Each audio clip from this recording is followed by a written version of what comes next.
कुल्फीचं आणि माझं एक पोरीसाठी भांडण झालं, तर त्याला खाऊन मर्डर केल्यावर पोलीसचं केस पडतंय म्हणून बसला बोलून बसमध्ये बसून 4 महिने फरार व्हायलो.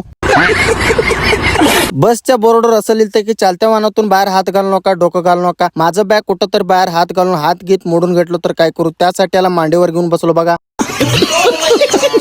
बसमध्ये उतरून नीट आलो. रेल्वे स्टेशन पाशी 2 तिकीट काढलो रायचूरचं, कोणाला मला एक आणि माझ्या गर्लफ्रेंडला. अभी मजा आएगा ना भिडो. ती येणार होती, त्याचं वाट बघत मी बसलो होतो. नंतर कळलं की ती मला सोडून 4 महिने झालंय. अबे साले. आमचे फादर दुधाचं पॅकेट आणायला गाडी घेऊन गावात गेलते, त्यामुळे सोलापूरचं ट्रेन पकडून मी रायचूर मध्ये येऊन पोहोचलो. घरातून 20 रुपये चोरताना सापडलो, तरी पण चुकून 10 रुपये चोरलो. ते पण सापडल्यानंतर घराच्या बाहेर हकलले. ते इथं येऊन रेल्वे स्टेशनचं रेट विचार लागलो. माझ्याकडे असलेल्या पैशावर एक कट चहा पण येत नाही. खरं कोणी दिलं तर चहा प्यायला, तरी पण मी पितो, कारण माझ्याकडे लय पैसे येते. मतलब वो अलग ही लेवल का बंदा था.